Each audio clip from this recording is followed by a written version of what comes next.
Hello mga kaboys, mga kwento ni Kuya Neme. Mga kaboys, noong panahon ni Herodes, tuwing magbe-birthday yan, magbabandilyo na yan sa mga kawal na kailangan ko ang 10 Kristiyanong nakapako sa cross. Yun ang sinasabi ni Herodes tuwing magbe-birthday. Kailangan may 10 Kristiyano nakapako sa cross. Kinabukasan, pag gising ni Herodes sa teres niya, gulat siya. Nakita niya yung 10 Kristiyano nakapako sa cross. Tabo, ang ginawa ni Herodes, natuwa siya. Sabi niya, bumaba si Herodes. Tiningnan yung mga Kristiyanong nakapako sa cross. Isa-isang tiningnan ni Herodes. Binibilang pa niya. 1, 2, 3, 4, 5,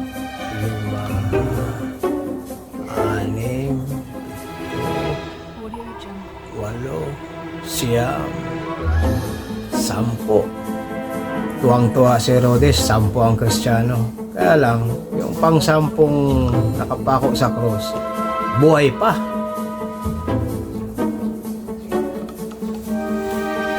Na-high blood siya dahil buhay pa. Kailangan patay na lahat pala yun. Tinawag ni Herodes yung kawal. Kawal, halika! Bakit buhay pa? Tinuro yung isa. Bakit buhay pa ang isang yan? Sabi nung kawal, mahal na Herodes, kanina pa ho yan, umihinga. Parang may ibig sabihin. Sabi, ibig sabihin na sinasabi mo. Alam mo, kinuha ni Herodes yung yung sibat. Buhay ka pa. Alam mo, tinusok sa dibdib.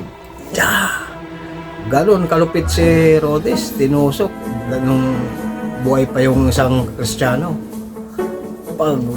Pagbulot, gumaganon pa siya. Tinusok ulit sa tiyan. Pagbulot, bumubulwak yung dugo. Gumaganon pa yung isang Kristiyano. Na high blood si Herodes. Kawal, ibaba sa krus yan. Ibinaba ng mga kawal yung nakapakong buhay pa na Kristiyano. Tiningnan yung bumagsak, gumaganon pa. Anong ibig mong sabihin? Na high blood si Herodes. Kanina ka pa. Kinuha ni Herodes yung isang espada. Yun. Pinugutan yung ulo. Putol yung ulo, gumugulong pa. Gumaganon pa yung ulo.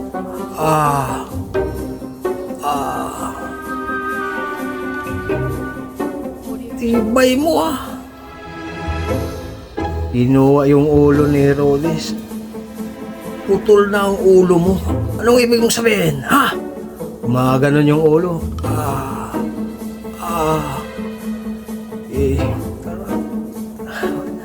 Ang tibay mo. Sabi, high blood na si Herodes. Anong ibig mong sabihin? Inilapit ni Herodes sa tainga yung pugot na ulo. Pinakikinggan kung anong sasabihin. Ano sabihin mo? Kung anong ibig mong sabihin? Sabi nung ulo, Happy birthday, Herodes. Yun. Binati lang pala mga kaboys si Herodes ng happy birthday. Bago na wala nang hininga yung ulo. Yun mga kaboys. Babati lang pala.